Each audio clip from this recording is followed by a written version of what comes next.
Allahumma salli ala Muhammad, ya Rabbi salli alaihi wasallim.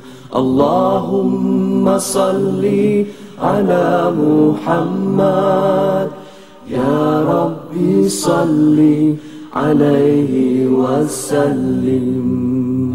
Ibu-ibu, tuan-tuan yang dari pagi sudah hadir jam 8 tadi, saya dah nampak ada yang hadir 8 suku. Boleh kita buat exercise sikit tak? Sikit aja. Boleh Ustaz? Datuk cuba angkat tangan dua-dua. Okey. Macam surrender. Ustaz nak selfie dulu. Bila saya sebut tepuk, kita tepuk ya. 1, 2, 3. Saya tak sebut tepuk. Lihat ketauladanan. Bila Datuk kan Ustaz Kazim buat tepuk, oh, apa yang Ustaz cakap kita sudah ikut. Kepentingannya tauladan. Anak kita melihat, masyarakat melihat, dan baginda Rasulullah sallallahu alaihi wasallam dia tak cakap, dia buat, dia tauladankan. Allahumma salli wa sallim wa barik alaihi. Moga-moga tuan-tuan kita menjadi orang-orang yang dapat menyebar ketauladanan ini, insya-Allah. Tuan-tuan, satu perkara yang menarik yang boleh kita juga bawa pulang dalam ruang hati kita yang telah kita bukakan tadi adalah sifat benar, jujur pada diri sendiri. Kita kalau benar, saya selalu kalau semayang, orang semayang, kalau semayang seorang-seorang, waladhdallin, amin, terus rukuk. Tapi kalau ada orang, waladhdallin, amin, alif lam mim, oh, baca. Kalau tak ada orang, alif lam mim, Allahu akbar, terus rukuk. Tak payah sampai habis. Jadi tuan-tuan, dalam kita beribadah pun kita perlu jujur dan amanah pada Allah Subhanahu wa taala, apatah lagi dengan bersama makhluk Allah. Baik, sekarang ini mari pula kita dengarkan daripada Al-Fadhil Datuk Ustaz Kazim. Ustaz boleh panggil Datuk ni Ustaz, insya-Allah. Aku nanti orang yang akan saya Jackie Chan ke apa kita sebut. Ustaz, Datuk, apakah cabaran bila kita nak buat sesuatu tauladan ni? Mesti ada cabaran. Saya tengok dekat FB Datuk pun macam-macam, ada cabaran, ada duka, ada suka, macam-macam. Jadi apakah cabaran baginda Rasulullah SAW dalam nak menjadi ketauladanan yang baik ni? Apa? Assalamualaikum warahmatullahi wabarakatuh. Bismillahirrahmanirrahim. Alhamdulillahirabbil alamin, wassalatu wassalamu ala rasulillahil amin wa ala alihi wa sahbihi ajma'in. Nasir Ustaz Milhan yang saya muliakan, saya bersama Tuan Putri, tuan-tuan dan puan-puan, mudah-mudahan dirahmati oleh Allah Subhanahu wa taala. Tuan-tuan, dalam dunia ni disenaraikan banyak manusia-manusia yang hebat-hebat daripada seluruh bangsa dan seluruh negara. Disusullah yang paling hebat-hebat macam-macam, daripada artis, ada sokan, politician, ya, daripada pemikir, daripada pengkarya, sejarawan dan sebagainya diletakkan. Dan yang paling teratas diletakkan ialah Nabi Muhammad sallallahu alaihi wasallam. Tuan-tuan, carilah manusia-manusia yang dikatakan hebat tadi, dia mesti ada kelemahan. Hebat macam mana pun ada susah orang, ada benda tak elok dan ada sisi gelap pada dia. Kalau kita tengok penyanyi yang paling banyak menyanyi dalam dunia ni, nama dia Lata Mangeshkar. Menyanyi sejak tahun 48. Kita tak ada beranak lagi, dia dah menyanyi dah. Sampai sekarang, daripada tahun 40-an lagi, subhanallah, masya Allah, daripada zaman itu tahun 54 sampai zaman sekarang, masya Allah, sampai sekarang, hamko hamisi curalo demi kehidup cupalau. Itu paling banyak. Saya agak dia pun tak tahu lagu ni, dia pun tak ingat lagu-lagu dia. Banyak gila. Orang gila pun tak banyak dia. Tetapi ada sisi-sisi gelap dengan dia. Dia tak kahwin, dia ada konflik dengan Muhammad Rafi. Sebab itu tahun 60-an dia menyanyi dengan Mak Rafi. Bila ada konflik dengan Mak Rafi isu bayaran, maka dia pun mula meninggalkan Mak Rafi, dia mencari pula Kishore Kumar. Asalnya dia menyanyi dengan Mak Rafi je, Mak Rafi je. Dia tukar dengan itu. Sampai sekarang ada dia. Begitu juga dengan manusia yang hebat, umpamanya presiden-presiden negara-negara yang dikategorikan sebagai hebat. Ada skandal-skandal dia, ada benda-benda yang tak elok tentang dia, tapi tetap dikatakan sebagai orang yang hebat. Tetapi apa skandal Nabi Muhammad sallallahu alaihi wasallam? Apa yang tak elok tentang Nabi Muhammad? Apa rekod Nabi Muhammad yang jadikan dia sejarah hitam pada dia? Pemain bola sepak paling hebat dalam dunia dulu, nama dia Ronaldo dari Brazil. Oh, dia adalah pemain terbaik dunia. Bila dia pencet, dia berhenti main bola, dah tuan-tuan, orang tangkap dia main dengan bondat. Habis nama dia yang begitu top. Diego Maradona main bola dengan tangan dia. Bila dia terlibat dengan isu dada, habis orang tak hormat kepada Maradona. Apa yang tidak minat kepada The Beatles? Akak-akak ni minat pada Beatles. Oblada, like a song, bra. Tiba-tiba penyanyi utama dia terlibat dengan macam-macam benda. Tetapi Nabi Muhammad terlibat dengan apa? Tak ada. Ada Nabi Muhammad pukul isteri dia? Tak ada. Ada Rasulullah sepak cucu dia? Tak ada, tuan-tuan. Ada Nabi Muhammad tumbuk darah macam leha? Tak ada. Habis tu kenapa ada orang yang membenci Nabi Muhammad sallallahu alaihi wasallam? Sampai lukis kartun menghina Rasulullah.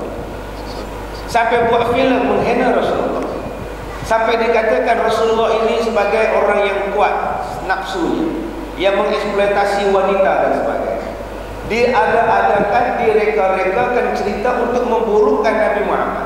Padahal di dalam sejarah, dalam apa-apa bangsa sekalipun, Nabi Muhammad tidak pernah nampak, tidak pernah ada kesalahan, tetapi saja ditimbulkan untuk memburukkan Rasulullah sallallahu alaihi wasallam. Kita boleh jawab, Ustaz, saya tak ada skandal. Nama makcik apa? Nama makcik Tipak. Tipak apa? Tertipu. Makcik tak ada skandal dengan orang, Ustaz. Makcik tak ada ambil rasuah, makcik tak ada korban, makcik tak ada pukul suami makcik. Makcik tak buat apa, Ustaz. Makcik baik tau. Makcik menyusahkan juga. Menyusahkan siapa, Ustaz? Baik jaga mulut, Ustaz. Makcik tak suka tau. Makcik menyusahkan mak makcik. Masa mak makcik mengandungkan makcik, mak pada makcik susah sangat. Sakit mengandungnya, berat kandungannya, sakit bila bersalin. Nabi Muhammad ketika mak dia mengandungkan Nabi Muhammad, mak dia tak sakit macam mak makcik. Bayangkan daripada dalam perut sampailah wafat Rasulullah tidak pernah menyusahkan orang. Ini istimewa apa di dalam manusia macam ini? Tidak ada benda yang buruk pada dia. Belakang kita ni berluka-luka, agak-agak tandas penuh, dah tak tahan nak ke tandas, pergi je ke hutan, buanglah yang mana patut di hutan. Bila dia buang seminggu, benda tu masih ada di situ. Kalau tak ada ayam datang makan, tak ada burung datang makan, tahanlah seminggu dulu selagi tak hujan. Tapi Nabi Muhammad kalau dia membuang di sebalik batu, bumi menyerap najis sampai tidak ada berbekas najis. Manusia jadi siapa ini? Sebab itu kalau kita sayang Rasulullah kerana dia mulia, kalau kita sayang pada Rasulullah kerana Allah perintah kepada kita menyayangi Nabi Muhammad sallallahu alaihi wasallam. Dan Nabi Muhammad adalah contoh teladan yang paling bagus. Duduknya menyenangkan orang. Saya duduk atas kursi ni, tuan-tuan pun tak senang. Nyampah dengan Ustaz. Tuan Mufti pakai jubah, Ustaz Nazhar pakai jubah, dia pakai seluar. Ustaz, tuan-tuan nyampah dengan saya. Menunjukkan tuan-tuan takkan puas hati. Tapi Nabi Muhammad semua orang puas hati. Musuh Nabi seronok dengan Nabi, musuh Nabi segar dengan Nabi. Tak ada cacat je. Kita kata kita sayang pada suami kita, subhanallah. Lama je benda yang menyebabkan kita menyampah dengan suami kita. Berkenan 100%? Tak ada juga. Kalau 80% lah berkenan, dia perlu lagi menyampau kan. Nabi Muhammad semua benar menyenangkan. Berjalannya menyenangkan, duduknya menyenangkan, tidur Nabi menyenangkan, diam Nabi menyenangkan, bercakap Rasulullah menyenangkan. Tidak ada satu benda pun tuan-tuan. Sebab itu Allah Ta'ala sebut Taha ma anzalna alaikal Qur'an litashqa. Taha, tidaklah kami turunkan kepada kamu Al-Quran untuk menyusahkan manusia. Nabi Muhammad ini seumpama Quran yang hidup. Quran itu tidak pernah menyusahkan kita. Al-Quran tidak pernah membebankan kita. Al-Quran itu memudahkan hidup kita. Bila ditanya tentang akhlak Rasulullah, bagaimana akhlak Nabi Muhammad, Siti Aisyah menjawab, semacam mana kamu baca Quran, kamu rasa lazat. Macam mana kamu dengar Al-Quran, kamu rasa seronok. Macam itulah Nabi Muhammad, seolah-olah Al-Quran yang berjalan, Al-Quran yang hidup, sebab akhlaknya adalah akhlak Al-Quran. Jadi orang macam ni tuan-tuan yang kita sambut setiap tahun, setiap bulan, yang kita sayang dalam diri kita. Sebab Nabi Muhammad tidak pernah menyusahkan orang. Sebab tu saya heran bila ada gerakan-gerakan daripada Eropah misalnya yang membenci Nabi Muhammad. Di mana salah Nabi Muhammad pada kamu? Saya kalau jumpa Mak Saleh di Perancis, saya nak tanya dia, kamu kenal Nabi Muhammad? Apa masalah kamu dengan Muhammad? Apa yang Nabi Muhammad buat pada kamu? Apa yang kamu tak khawatir dengan Nabi Muhammad? Nabi Muhammad tidak pernah membodohkan orang. Nabi Muhammad tidak pernah menghinakan orang. Nabi Muhammad sentiasa mengangkat, memuji. Bukan dia menggunakan perkataan yang tidak elok. Rasulullah sentiasa tersenyum, Rasulullah sentiasa sabar, Rasulullah membalas kejahatan orang dengan kebaikan. Rasulullah cukup menghormati wanita, menghormati perempuan, menghormati orang-orang tua, menghormati, mengasihi kanak-kanak. Sampai binatang pun rasa tentram dengan Rasulullah. Pokok rasa tentram dengan Rasulullah. Kenapa kamu sendiri tidak merasa tentram dengan Nabi Muhammad? Jawabannya, sebab dalam diri kamu fi qulubihim marad fazadahumullahu marad. Sebab dalam diri kamu itu ada penyakit. Allah tambahkan lagi penyakit dalam diri kamu. Penyakit apa? Semalam saya sentuh di Muhajirin. Penyakit hasad. Hasad kepada Nabi Muhammad sallallahu alaihi wasallam. Sebab dia tidak dilantik daripada kalangan Yahudi, tidak dilantik daripada kalangan ini, maka dilantik daripada bangsa ini. Hasad. Hasad kerana apa tuan-tuan? Hasad kerana dalam diri kita ni tak boleh tengok orang lebih daripada. Penyakit setengah-setengah manusia tuan-tuan tak boleh tengok orang lebih daripada dia. Nabi Muhammad tuan-tuan lebih segala-galanya. Nabi Muhammad tuan-tuan disebut oleh manusia sampai kiamat. Wala sawfa yarda. Allah Ta'ala sebut tuan-tuan, wa rafa'na laka dzikrak. Mana ada manusia yang disebut namanya tuan-tuan, diangkat dan menjadi sebutan sepanjang zaman. Manusia itu hanyalah Nabi Muhammad sallallahu alaihi wasallam. Di mana-mana pun tuan-tuan, tadi Datuk Mufti sebut, sekurang-kurangnya kita mengucap sebut nama Nabi Muhammad dalam solat. Berapa bilion orang yang solat sehari semalam menyebut nama Nabi Muhammad sallallahu alaihi wasallam. Dalam azan disebut nama Nabi Muhammad sallallahu alaihi wasallam. Disebut setiap hari bila anaknya bernama Muhammad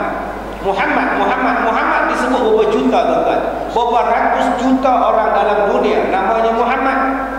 Tuan-tuan bayangkan tuan-tuan, tidak ada manusia yang sudah meninggal beribu tahun tetapi hari lahirnya masih disambut, melainkan Nabi Muhammad sallallahu alaihi wasallam.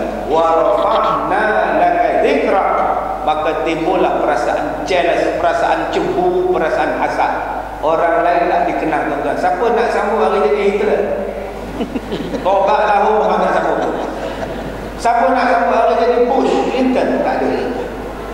Tuan-tuan nak sambut hari jadi Pele? Tak ada kena-mengena lagi. Tetapi bila sebut saja hari jadi Nabi Muhammad, hari lahir Nabi Muhammad, sebut saja Nabi Muhammad, orang Islam tak payah bangun, tak payah suruh, tak payah digerakkan, dia bangun dengan sendirinya. Bila sebut saja Nabi Muhammad, sensitivitinya akan datang tuan-tuan. Bila sebut saja Nabi Muhammad, orang teringin nak ziarah makamnya. Tuan-tuan nak ziarah makam siapa setiap tahun? Kerinduan pada siapa? Kerinduan kepada makam Nabi Muhammad. Walaupun dia sudah tidak ada, walaupun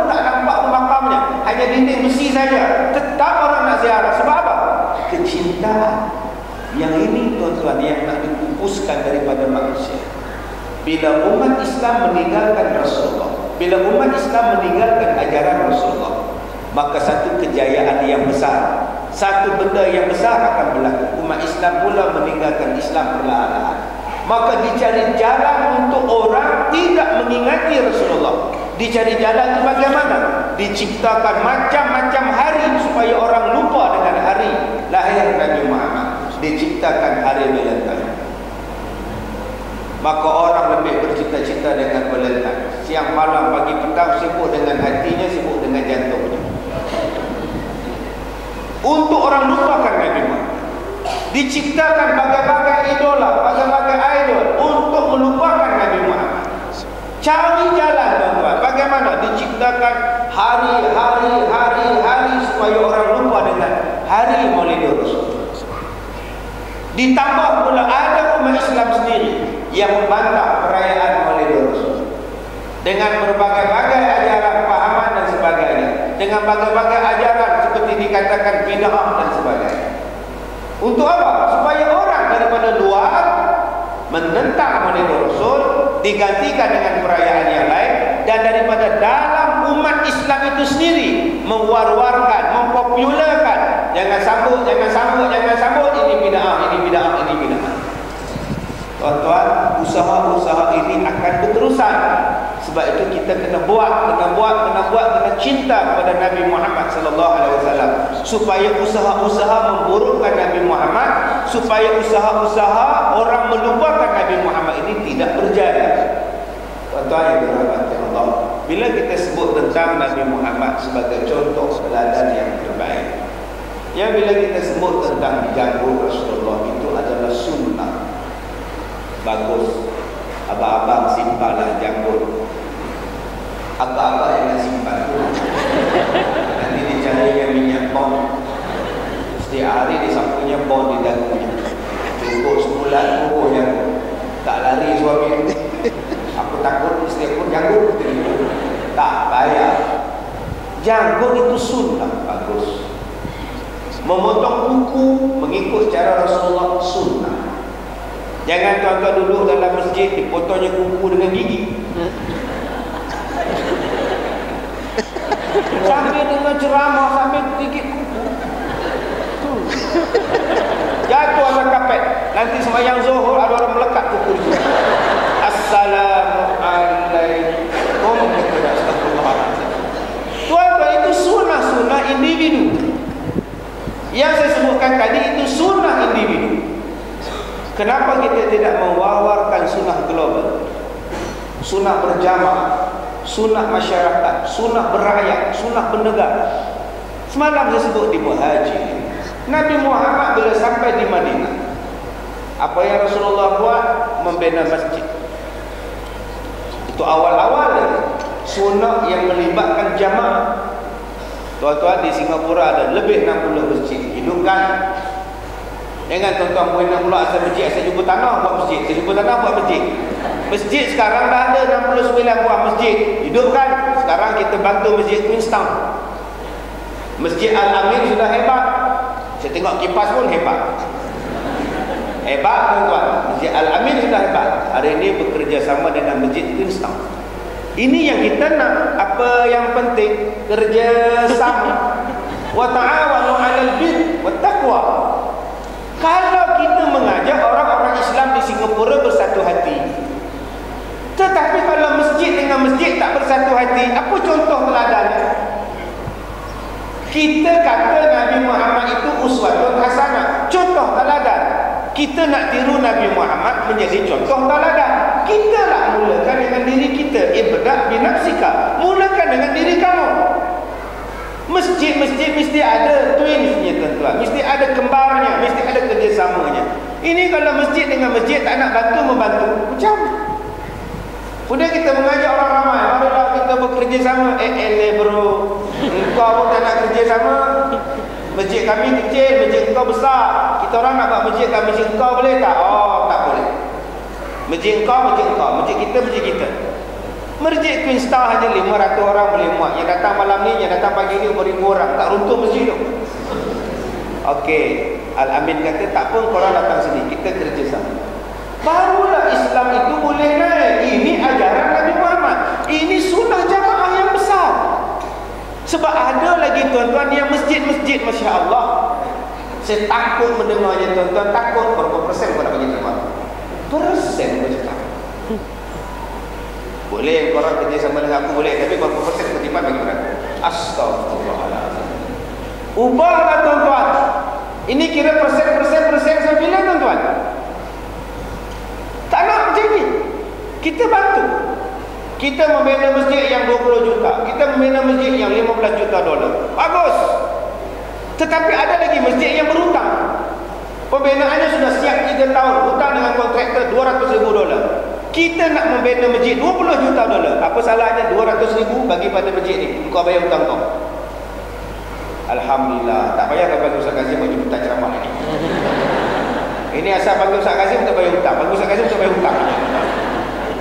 Sebenarnya masjid-masjid ini boleh kerjasama. Kadang-kadang kita membina masjid yang besar-besar. Apa modify? Buat renovation 10 juta.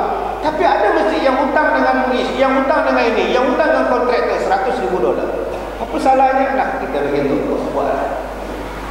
Akhirnya tuan-tuan, masjid-masjid kita tak ada hutang. Yang ini tuan-tuan dipanggil kerjasama. Sunnah yang Nabi bawa.